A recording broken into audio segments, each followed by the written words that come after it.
নদীর কুল ভাঙে ও কুল গড়ে, এই তো নদীর খেলা।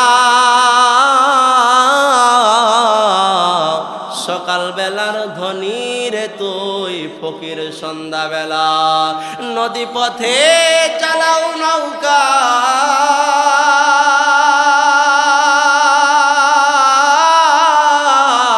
ওহে মাঝি ভাই, বেলা ডোবার আগে আমি উপার উঠতে চাই। ডুবে গেলে বেলার ভাই জমবে না যে আর, ভেঙে গেলে মেলার ভাই জমবে না যে আর। মৃত্যু থেকে যতই পালায় মৃত্যু তোমায় লইবে ঘিরি, যদিও সে আকাশ পানে লাগায়া তারে সিঁড়ি। নবী পাক সাল্লাল্লাহু আলাইহি ওয়াসাল্লাম বলেন, আউয়ালু মা ইউহাসাবু বিহিল আবদু ইয়াউমাল কিয়ামাতিস সালাহ। قال النبي صلى الله عليه وسلم উম্মত, ওই কঠিন হাসরের ময়দানে, কিয়ামতের দিন হাসরের ময়দানে সর্বপ্রথম নামাজের হিসাব হবে। কিসের হিসাব? আমি আপনি যদি পরীক্ষার হলে চলে যাই, পরীক্ষার হলে যাবার পর যদি জানি আজকে বাংলা পরীক্ষা, আমি আপনি যদি অঙ্ক বা ইংরেজি পড়ে যাই কোনো লাভ হবে? যদি আপনার বাংলা পরীক্ষা হয় পড়তে হবে কোনটা? মুসলমান ইমানদার, আমরা সকলেই বিশ্বাস করি আল্লাহ পাক রব্বুল আলামিন আমাদের সৃষ্টি করেছেন। এমন একটা সময় মালিক আমাকে আপনাকে ডাক দিবে, সকলের দুনিয়ার মহব্বত ছেড়ে, সন্তান বউ ছেলে মেয়ে আপন সবাইকে ছেড়ে চলে যাইতে হবে। না থাকতে পারবেন? যাইতে হবে কোন জায়গা? কবরে যাইতে হবে। কেউ 2 দিন আগে, কেউ বা 2 দিন পরে। আসার সিরিয়াল আছে, মুসলমান যাবার সিরিয়াল নাই। মুসলমান ইমানদার, আল্লাহ নবী বিশ্ব নবী হযরত মুহাম্মদ সাল্লাল্লাহু আলাইহি ওয়াসাল্লাম বলেন, আউয়ালু মা ইউহাসাবু বিহিল আবদু ইয়াউমাল কিয়ামাতিস সালাহ। কিয়ামতের দিন সর্বপ্রথম কিসের হিসাব হবে? যদি আমি আপনি নামাজ না পড়ি হিসাব দিতে পারবো? পারবো? মুসলমান ইমানদার, আল্লাহ পাক রব্বুল আলামিন কিয়ামতের ময়দানে আমাকে আপনাকে আমার আপনার মতোই বান্দাদেরকে ডাক দিবে, রে হে বান্দা বল বল বল, দুনিয়ার মধ্যে তুই কেন আমার নামাজ হুকুম পালন করলি না? আমি আল্লাহ, আমি রব তো তোর উপর নামাজ ফরজ করে দিয়েছিলাম। দুনিয়ার কিছু মানুষ আছে যারা মালিকের সামনে দাঁড়াইয়া বলবে, মালিক দুনিয়ার মধ্যে তোমার তো নামাজ পড়া ফরজ ছিল। রব্বে কারীম মাওলা, দুনিয়ার মধ্যে তো আমার একটু ক্ষমতা ছিল, আমি তো একটা জায়গার মাতব্বার ছিলাম, একটা গ্রামের মাতব্বার, আমি মেম্বার, আমি চেয়ারম্যান, আমি উপজেলা চেয়ারম্যান, এমপি, মন্ত্রী, প্রধানমন্ত্রী। এই কথা বলবে। দুনিয়ার মানুষের সময় দিতে যাইয়া মালিক তোমারে দিতে পারি নাই। আমার আল্লাহ পাক রব্বুল আলামিনের সামনে যখন বান্দাটা আমার মালিকের সামনে বান্দা অজুহাত দিতে দেরি করবে, আমার আল্লাহ পাক রব্বুল আলামিন সঙ্গে সঙ্গে সুলাইমান নবীরে দাঁড় করায় দিবে। কোন নবী? কোন নবী? সুলাইমান নবীর মতো বাদশা হাতে গুনে আর কয়জন ছিল? আমি আপনি দেখা যায় আমার সমাজে একজন মাতুব্বার আছে, একই গ্রামে কয়েকজন মাতুব্বার হয়, হয় কিনা? বা কোনো গ্রামে একই গ্রামে একজন হয়, বা একজন এমপি হয়, মন্ত্রী হয়। কিছু একটা কয়েকটা গ্রাম নিয়ে, কয়েকটা থানা নিয়ে, কয়েকটা ইউনিয়ন নিয়ে এক একটা জিনিস হয় কি হয় না? আমার আপনার আল্লাহ পাক রব্বুল আলামিন ওই বান্দার অজুহাতের সামনে সুলাইমানকে ডাক করায় দিবে। যে বান্দাটা অজুহাত দিবে ওই বান্দার সামনে সুলাইমান নবীকে দাঁড় করায়া দিয়ে বলবে, এ বান্দা দেখো তো, এরে তুমি চিনো কি চিনো না? বান্দা বলবে না আমি তো চিনি না। বলে তুমি কেমনে চিনবা? দুনিয়ার ময়দানে যখন মসজিদে শুক্রবারে একদিন আসছো তো দেরি করে নামাজ শেষ হইতে দেরি, তুমি বাড়ির দিকে যাইতে দেরি করো না। মসজিদে ঢোকো সবার শেষে, বের হও সবার আগে। মসজিদে কি বললো জানো না? দুনিয়ার ময়দানে যখন মাহফিল হয়ে গেছে, তুমি মাহফিলে কি আলোচনা হইল শুনলে না? তুমি শুধু দোকানপাটে আমদানি করে বেড়াইলে, তুমি কেমনে শুনবা এর ব্যাপারে জানো? একে তুমি জানো? এ তো সেই সুলাইমান, যে সুলাইমান রাজাদের রাজা ছিল, যে সুলাইমান সারা বিশ্বে শাসন করত। এ তো সেই সুলাইমান। তুমি তো সামান্য তোমার একটা মহল্লার বিচার করতে, তাই তুমি আমি আল্লাহকে ভুলে গেছ। তুমি তো সামান্য একটা চেয়ারম্যান ছিলে, একটা ইউনিয়নের চেয়ারম্যান, তুমি আমার আল্লাহকে ভুলে গেছ। তুমি তো সামান্য ছিলে কি একটা এমপি, তুমি তো সামান্য একটা মন্ত্রী। আর এই সুলাইমানকে তুমি চিনো? একটা ওয়ার্ড, একটা ইউনিয়ন না, সারা বিশ্বের রাজা ছিল, সারা বিশ্বের বাদশা ছিল। সুবহানাল্লাহ বলবেন না? সুলাইমান নবী কেমন নবী ছিল? সারা বিশ্বের বাদশা ছিল। শুধু মানুষের বিচার আচার করতো, ব্যাপারটা এরকম না। মুসলমান ইমানদার, গভীর থেকে গভীর মনোযোগ বোঝানোর জন্য কথাগুলো বলতেছি। বন্ধু দিলের কান লাগাও। সুলাইমান নবী শুধু মানুষের বাদশা ছিল। সুলাইমান নবী মানুষের বিচার করত, শুধু মানুষের বিচার পর্যন্তই শেষ না। সুলাইমান পয়গম্বর, এমন একটা পয়গম্বর ছিল মুসলমান, যদি গভীর সাগরের ময়দানে, সাগরের তলদেশে যদি একটা মাছ আর একটা মাছের সঙ্গে যদি একটু ঝামেলা বেঁধে যেত, ওইটার বিচারও সুলাইমান নবী করত। জোর হলো না সুবহানাল্লাহ? শুধু মাছের বিচার না, সামান্য আমরা ছোট পিপিলিকার একটার সঙ্গে যদি আরেকটার ঝামেলা লেগে যাইতো, ওইটার বিচারও সুলাইমান নবী করত। ওই সুলাইমান নবীর আল্লাহ পাক রব্বুল আলামিন দাঁড় করে দিবে। এ বান্দা দেখ, সারা বিশ্বের দায়িত্ব দিয়েছি, শুধু মানুষের দায়িত্বই শেষ নয়, পাখিরা এসেও সুলাইমানের কাছে বিচার দেয়, মাছরা এসেও সুলাইমানের কাছে বিচার দেয়, মানুষও এসে সুলাইমানের কাছে বিচার দেয়, জঙ্গলের পশুরা এসেও সুলাইমানের কাছে বিচার দেয়।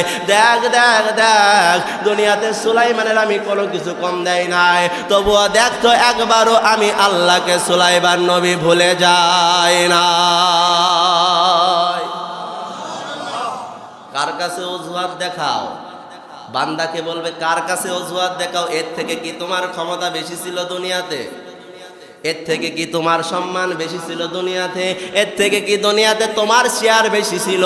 সুলাইমান নবী এমন নবী ছিল, দুনিয়ার মধ্যে কোনো বাহনে চলতে হইলে তেলের গাড়ি তেল লাগে, পেট্রোলের গাড়ি পেট্রোল লাগে, গ্যাসের গাড়ি গ্যাস লাগে। সুলাইমানের গাড়ি তেল পেট্রোল কিছুই লাগতো না, চালাইতন কে? সারা বিশ্ব ভ্রমণ করাইতন কে? মুসলমান ইমানদার, গভীর মনোযোগ। আল্লাহ রাব্বুল আলামিন যখন তার সামনে অজুহাত দিকে কোনো লাভ হবে না, লাভ হবে। মালিক সকলের অন্তরে খবর জানে, জানে তো, সকলেরই জানে না, শুধু আমাদেরটা জানে, ইমাম সাহেবদেরটা জানে, মুসল্লিদেরটা জানে না। আমরা মাদ্রাসায় পড়ছি, আমাদেরটা জানে, আপনারা পড়েন না, আপনাদের জানে না। তাইলে আমাদের নামাজ পড়ার দরকার আছে, আপনাদের পড়ার দরকার নাই? সবারই পড়তে হবে, ঠিক কিনা? আল্লাহ পাক রব্বুল আলামিন আবার যখন আরেকটা বান্দাকে ডাক দিবে, বান্দা আয়, বলো তো দুনিয়ার মধ্যে কেন তুমি আজান কানে যাবার পরেও আমি আল্লাহর হুকুম পালন করলে না? বান্দাকে যখন প্রশ্ন করবে, বান্দা বলবে, মালিক, দুনিয়াতে মালিক তুমি তো আমার পরীক্ষার জন্য একটু অসুস্থ দিয়েছিলে, আমার একটু মাথায় ব্যথা ছিল, আমি বসলে উঠতে পারতাম না, উঠলে বসতে পারতাম না। আমার এই সমস্যা ওই সমস্যা, রমজান মাসে গ্যাসের জন্য রোজা রাখতে পারি নাই। মালিক, তুমি তো দুনিয়ার মধ্যে তোমার পরীক্ষার জন্য আমাকে রব্বুল আলামিন একটু অসুস্থ দিয়ে দিয়েছিলে, এই জন্য তোমার হুকুম দুনিয়াতে আমি বান্দা পালন করতে পারি নাই, আমি বান্দা আদায় করতে পারি নাই। আমার আল্লাহর সামনে বান্দা অজুহাত দিবে, আর আমার মালিক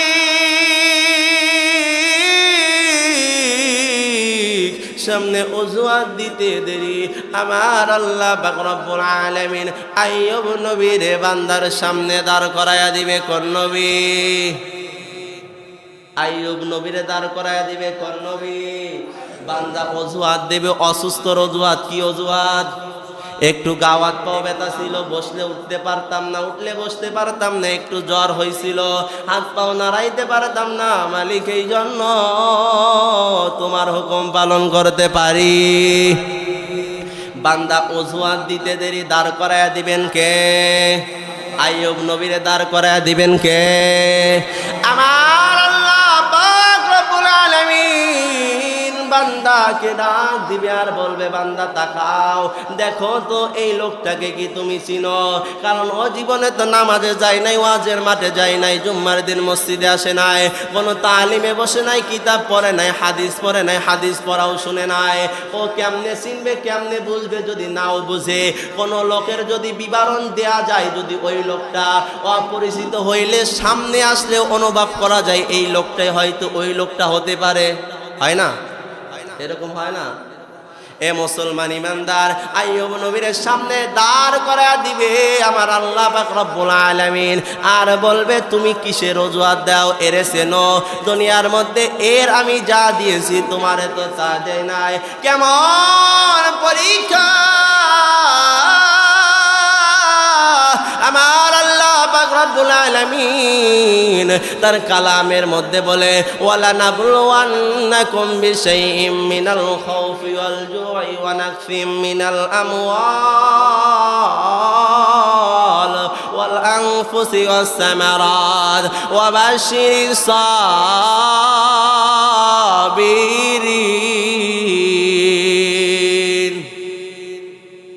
আল্লাহ পাক রব্বুল আলামিন বান্দার কি কি দিয়ে পরীক্ষা নিবে বান্দার জন্য, বান্দার চলার থেকে দুনিয়ায় আসার পর থেকে শেষ পর্যন্ত পরীক্ষা নিবেন কে? আমার মালিক বান্দাকে বলে নাই, এ বান্দা আমি তোমার পরীক্ষা নিতেও পারি নাও পারি, আমি তোমার পরীক্ষা নিব, এইরকম ভাবে আমার আল্লাহ বলে নাই। আমার আল্লাহ জানায় দিছে, এ বান্দা আমি তোমার পরীক্ষা নিবই।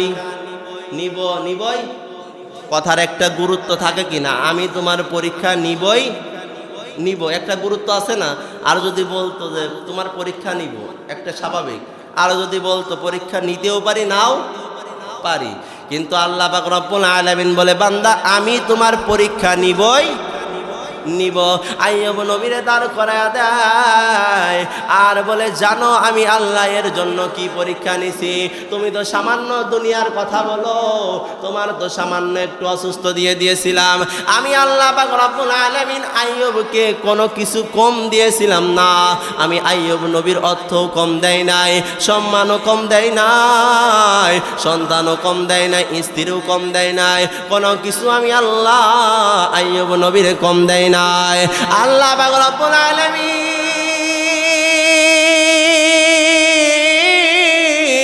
বান্দাকে ডাক দিয়ে বলে, জানো এ কোন আইয়ুব নবী? এই আইয়ুব নবীর ব্যাপারে যখন আমি আলোচনা করি, আমি যখন দেখি, আমি যখন ফেরেশতাদের সঙ্গে আলোচনা করি, আহারে আমি আইয়ুব নবীর কত কিছু দিয়ে দিলাম, কত কি দিলাম আইয়ুবকে, তবুও দেখো ফেরেশতা আইয়ুব আমারে বলে নাই। তোমরা ফেরেশতারা তো বলেছিলে মানুষ জাতি বানাইলে মারামারি করবে, তোমারে চিনবে না। আজকে তাকায়া দেখো রে, আইয়ুব নবী নবী সম্পদ পেল, সম্মান পেল, ইজ্জত পেল, স্ত্রী পেল, সন্তান পেল, সব দুনিয়ার মধ্যে যা যা দরকার আমার আইয়ুব রে আমি আল্লাহ তাই দিয়ে দিলাম। দেখো তাকায়া দেখো রে আমার আইয়ুব আমাকে ভোলে না।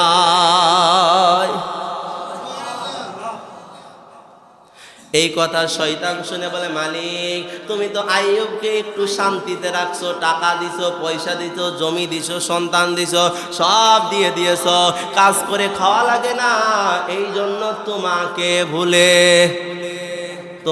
ভুলে সব থেকে বড় যুক্তিবান ছিল কে? সব থেকে বড় যুক্তি দিত কে? যুক্তি দেওয়ার জন্য সব থেকে দামি ফেরেশতার থেকে কি হইছে? সব থেকে দামি ফেরেশতার থেকে কি হইছে? যুক্তি দেওয়ার জন্য।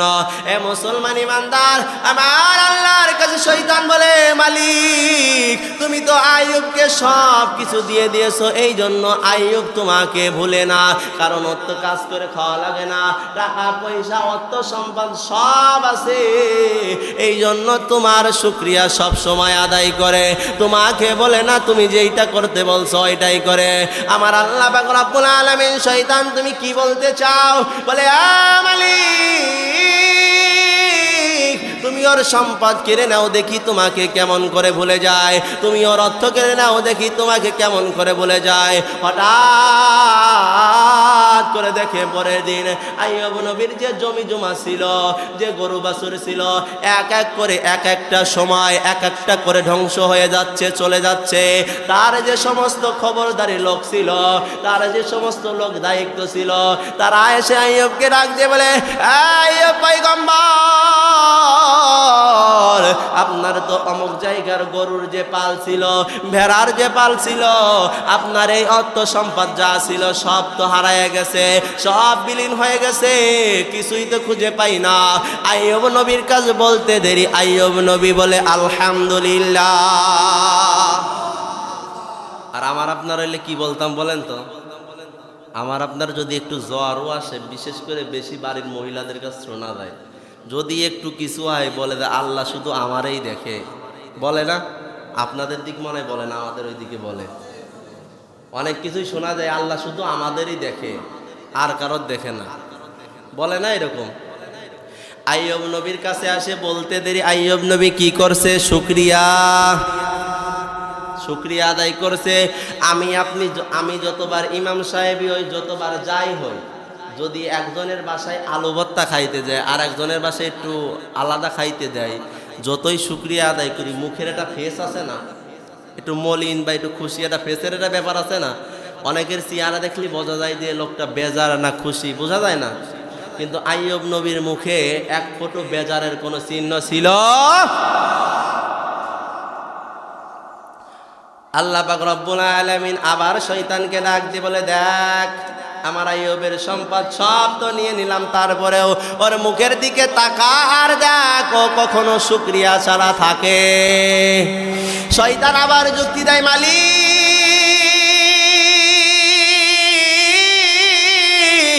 সম্পদ নিয়ে নিয়েছো, কিন্তু কয়েকটা সন্তান আছে, সম্পদ নাই, তাই কি সন্তানরা কামাই করে নিয়ে এসে খাওয়াবে? যুক্তি দেয় কে? আবার সন্তানরা কামাই করে নিয়ে এসে খাওয়াবে। আল্লাহ পাক রব্বুল আলামিন আবার পরের দিন দেখে, আল্লাহ পাক রব্বুল আলামিন আবার আইয়ুব নবীর পরীক্ষার জন্য লাগায়া দেয়। পরের দিন সকালে উঠে দেখে আইয়ুব নবীর সন্তানগুলো আর দুনিয়াতে। আবার আইয়ুব নবীর কাছে চলে আসছে, পয়গম্বর নবী আমার, আপনার সন্তানরা একটাও আর দুনিয়াতে জীবিত নাই। আইয়ুব নবী শুনতে দেরি, বলে শুকরিয়া আদায় করে আলহামদুলিল্লাহ। কি বলে? আলহামদুলিল্লাহ। কি বলে? মুখে কোনো চিন্তার ভাব নাই। যারা খবরটা নিয়ে আসলো, তার যার কাছের লোক, তাদেরকে ডাক দিয়ে বলে, নবী সন্তান চলে গেল, সম্পদ চলে গেল, তারপরেও কেন শুকরিয়া আদায় করেন? আইয়ুব নবী ডাক দিয়ে বলে, আমার বন্ধু, আমার ভাই, শোনো, সন্তান দিয়েছেন কে? সন্তান দেওয়ার মালিক কে? সন্তান নেয়ার মালিক কে? চাবো একমাত্র কার কাছে? কার কাছে চাবো? চাবো কার কাছে? না আমাদের সমাজে দেখা যায় কিছু কিছু দরবার আছে, ওইখানে চাওয়ার জায়গা আছে না? আমরা তো চাবো ওইখানে না, চাবো কার কাছে? সব কিছু দিতে পারে তিনি কে? আইয়ুব নবী বলে সন্তান দিয়েছেন আমার আল্লাহ, নিয়ে গেছেন আল্লাহ, আমি তো শুকরিয়া আদায় করব এমনিতেই। বলে কেন? আমি আপনাদের উদাহরণ দেওয়ার জন্য বলি, এই মালিথিয়া থেকে লাঙ্গলবাদ পর্যন্ত যাওয়ার জন্য আমি এইখান থেকে যাব, কিন্তু আমার কাছে একজন টাকা দিলেন, লাঙ্গলবাদ যাচ্ছেন, এই 1 লাখ টাকা নিয়ে যে লাঙ্গলবাদ অমকের দোকানে দিয়ে দিয়েন। বললো, দেখা গেল আমি নিব না, বললো তাও নিয়ে যান, আমার একটু উপকার হয়। নিলে নিয়ে যাওয়ার সময় যদি এই পথের থেকে বন্দেখালি বা অন্য কোনো জায়গা থেকে যদি এই 1 লাখ টাকা আমার কাছ থেকে চিন্তায় বা যে কোনোভাবে কেউ যদি নিয়ে নেয়, আমি যদি বলি যে আমার টাকাটা হারায় গেছে, আপনারা যে দেশে সে কি বিশ্বাস করবে? বলবো ভাই মেরে খাইছে নাই। কিন্তু যখন আমি গাড়িতে উঠবো টাকা নিয়ে, তখন দেখা গেল বলতে ভাই আপনার টাকা নেওয়া লাগতেছে না, ওই লোকটাই চলে আসছে, তাহলে ওই লোকটা শুকরিয়া আদায় করা লাগবে না? আল্লাহ নবী, বিশ্ব নবী, আল্লাহ নবী আইয়ুব নবী বলে, এ মালি, এ আমার বন্ধু, এ আমার ভাই, আল্লাহ পাক রব্বুল আলামিন আমাকে সন্তান দিয়েছে। বুঝেন কথা?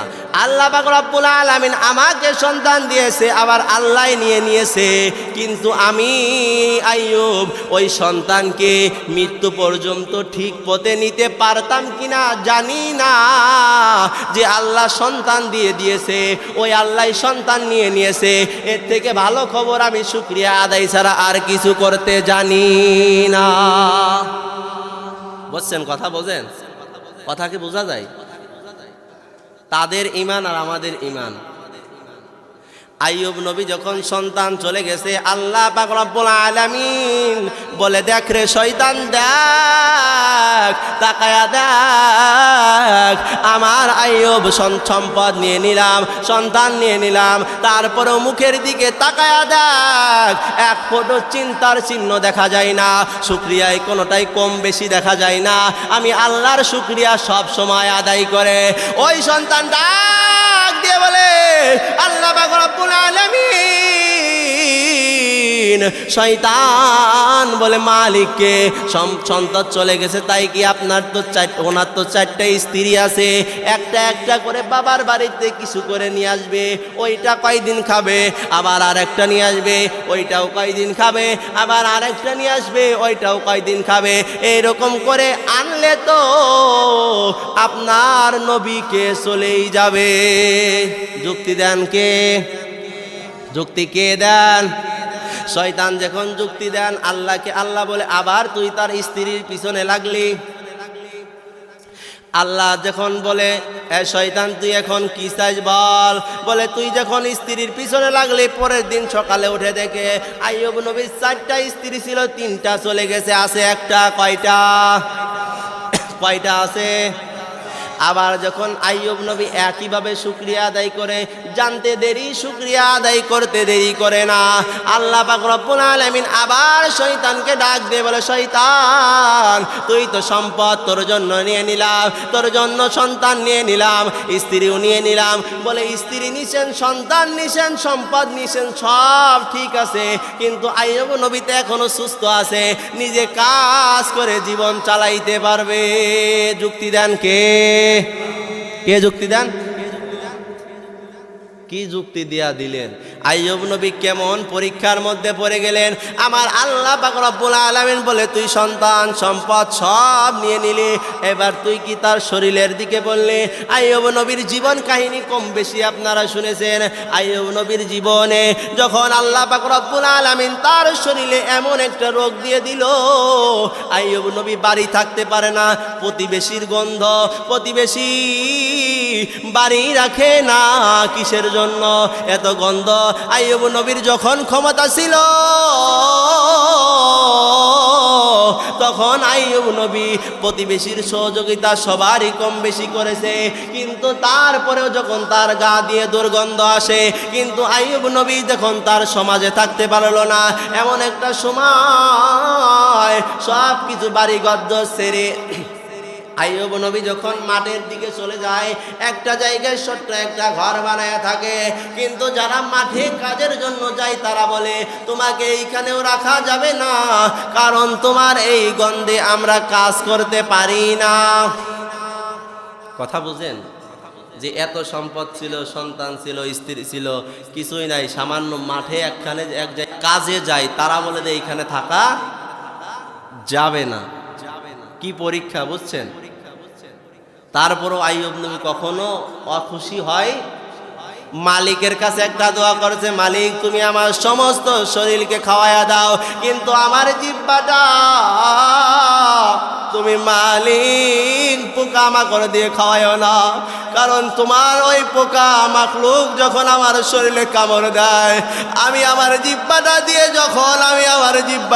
যখন তুমি মালিকের নামটা লই, আমার দুনিয়ার সমস্ত কষ্ট মনে হয় না।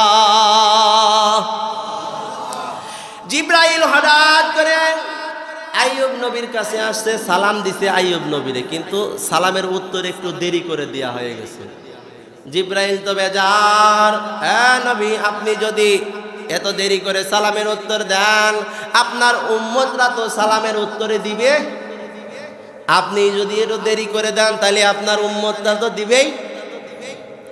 আইয়ুব নবী চোখের পানি ছেড়ে দিয়ে বলে, এ ভাই জিব্রাইল, তুমি তো সালাম দিয়েছো, আমি তো উত্তরে নিয়েছি, কিন্তু তুমি জিব্রাইল জানো না, আল্লাহ পাক রব্বুল আলামিনের হুকুমে একটা মাখলুক, একটা পোকা আমার জিহ্বার মধ্যে যখন তার রিজিকের জন্য সন্ধান করতে করতে আমার জিহ্বার মধ্যে আল্লাহর হুকুমে ওই বান্দারা যখন কামড় লাগায়া দেয়, তুমি জিব্রাইল সালাম দিছো, আমি আইয়ুব নবী শুনছি গো, কিন্তু আমি উত্তর দিই নাই। কিসের জন্য জানো? আমি যদি উত্তর দিতাম জিহ্বাটা লড়াইয়া, ওই পোকাটা যদি আমার জিহ্বা থেকে আমার জিহ্বার নাড়ানোর জন্য পোকাটা যদি নিচেই পড়ে যাইতো, আর ওই হাসরের ময়দানে আমি আইয়ুবের বিরুদ্ধে যদি বিচার দায়ের করতো, মালিকের কাছ যদি বিচার দিত, আমি আইয়ুব কি করতাম ওই কিয়ামতের ময়দানে? এই জন্য পোকাটার খাওয়া শেষ হয়ে গেছে, তারপরে আমি আইয়ুব তোমার সালামের উত্তর দিলাম। এত মানুষের এই সুবহানাল্লাহ জোর। আমার আপনার যদি একটু অসুস্থ হই, তাই তো দুনিয়ার কোনো কিছুই তো ভালো লাগে না, শরীর নাই। আইয়ুব নবীর স্ত্রী একজন ছিল সাথে, তিনি কে বলেন তো? কি? রহিমা। নাম কি? রহিমা কুমা বংশের ছিল, এই জন্য আইয়ুব নবীর সাথে ছিল। রহিমাও কিন্তু বড় বংশের নাতি ছিল। রহিমা বিবি হঠাৎ বলতে, স্বামী তোমার তো অসুস্থর কম হইল না, একটু আল্লাহর কাছে দোয়া করো না, যে মালিক আমার একটু সুস্থ করে দাও। রহিমাকে ডাক দিয়ে বলে, এই স্ত্রী, দুনিয়ার মধ্যে আমার আল্লাহ আমারে কত বছর সুস্থ রাখছে? বলে অনেক বছর, 70 বছর বা কম বেশি, অনেক বছর সুস্থ রাখছে। আমার অসুস্থতা হয়েছে কয় বছর? স্ত্রীর কাছ আইয়ুব নবী প্রশ্ন করতেছে, আমার অসুস্থতা হয়েছে কয় বছর? এই 6 বছর থেকে 8 বছর বা 18 কম বেশি, এই কয় বছর। বলে আমায় যদি আল্লাহর কাছে দোয়া করি, মালিক তুমি আমার সুস্থ করে দাও, আল্লাহ যদি আমারে বলে আইয়ুব আমি তো তোর অসুস্থ রাখছি 70 বছর কম বেশি, আর তো সামান্য অসুস্থ দিছি 6 থেকে 7 বা 8 10 12 বছর 18 বছর, যাই হোক সামান্য সময় তোর অসুস্থতা দিছি, তাই তুই সহ্য করতে পারতেছিস না, আমি আইয়ুব আল্লাহর কাছে কি জবাব দিব? কথাগুলো বুঝছেন? যেদিন আমার সুস্থতার মেয়াদ যতদিন ছিলাম, অসুস্থতার বয়স যদি ততদিন হয়, তারপরে আমি মালিকের কাছে দোয়া করতে পারবো, মালিক তুমি আমার সুস্থ করে। আর আমি আপনি কি বান্দার সামনে যখন দাঁড় করায় দিবে, এইটাই সেই আইয়ুব নবী। আর তুই দুনিয়ার মধ্যে কিসের বাহানা দেখাস, কার বাহানা দেখাস? দুনিয়ায় অসুস্থ কি তুই আইয়ুব নবীরে বেশি ছিলি না কম ছিলি? দুনিয়ার মানুষ বেশি না কম ছিল? আমার আপনার অসুস্থ আর আইয়ুব নবীর অসুস্থতা কম না বেশি? এবার আইয়ুব নবীর পাশে যদি আমার আপনার অসুস্থতা দাঁড় করায় দিই, কোনো কাজ হবে? কাজ হবে? কোনো লাভ হবে? তাহলে আমি আপনি অজুহাত দিয়ে কাজ না হইলে যাইতে হবে কোন জায়গা?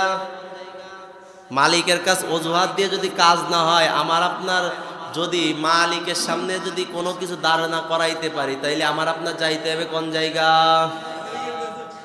জাহান্নামে। কোন জায়গা?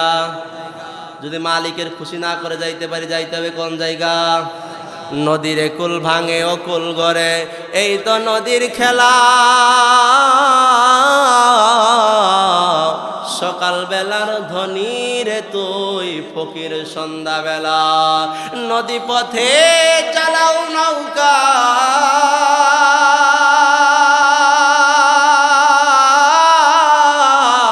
ওহে মাঝি ভাই, বেলা ডোবার আগে আমি উপার উঠতে চাই, ডুবে গেলে বেলার ভাই জমবে না যে আর, ভেঙে গেলে মেলার ভাই জমবে না যে আর। মৃত্যু থেকে যতই পালায় মৃত্যু তোমায় লইবে ঘিরি, যদিও সে আকাশ পানে লাগায়া তারে সিঁড়ি। কথা বুঝেন? বুঝেন? দিন চলে গেলে পাবেন? পাবেন? মেলা জমার পরে ভেঙে গেলে ওই রকম মেলা আর পাওয়া যাবে? দুনিয়া থাকতে কি নিয়ে যাইতে হবে? কি নিয়ে যাইতে হবে? দুনিয়া থেকে কি নিয়ে যাইতে হবে? যেইটা দরকার ওইটা কার হুকুম? এইখান থেকে যাব কোন জায়গা? মরে এইখান থেকে দুনিয়াতে যাব কোন জায়গা? কবরে। কোন জায়গা? কবরে একটু শান্তির দরকার আছে না? কবরে যদি শান্তি না পাই, তাইলে মনে করেন যে আর কোনো জায়গায়, তার প্রথমেই যদি না পাই, শেষে তো কোনো কথাই। এই জন্য সব কথা বলার উদ্দেশ্য একটাই, কি করতে হবে কিয়ামতের ময়দানে? কি হবে? কিসের হিসাব আগে হবে? যারা পড়ে আসছেন তারা তো বলতে পারবেন না, এইটাই সিস্টেম। না শুনলে তো পড়তে পারবেন না। আল্লাহ নবী বিশ্বনবী কি বলছেন? কিয়ামতের ময়দানে সর্বপ্রথম কিসের হিসাব হবে? আমরা কি করতে আসছি? যারা পড়ি নাই পিছনের নামাজ, ওইটার মাপ হয় কি হয় না? জিন্দিগি মে বন্দিগি তু কর না হে, জীবন থাকতে যদি জিন্দিগি না করেন কোনো লাভ। যতই দুনিয়ার এখন আপনি সাহায্য পাবেন, কিন্তু হাসরের ময়দানে কেউ আপনাকে সাহায্য করবে এখন। এই জন্য এই সাজা এখন সেজে যাইতে হবে। কি করতে হবে? সেজে যাইতে হবে, কারণ মারা সকলে যাইতেই হবে। ঠিক কি না? ঠিক কি না? সব কথা বলার উদ্দেশ্য একটাই, মালিকের হুকুম পালন করতে। শুধু শুক্রবারের দিনে না, অন্য দিনও? একক তো না, পাঁচক্তই? এখন একটু ঠান্ডার সময় তো, ফজরে না পড়লে সমস্যা নেই, পড়তে হবে। আল্লাহ পাক রব্বুল আলামিন আমাকে আপনাকে সকলকে বোঝার মতো তৌফিক দান করুক। জোর হলো না তো? সকলকে বোঝার মতো তৌফিক দান করো, সকলকে সঠিক পথে চলার মতো তৌফিক দান করো, সকলের হালাল রিজিকের ব্যবস্থা করে দিক, সকলকে ঈমান নিয়ে কবরে যাওয়ার তৌফিক দান করো।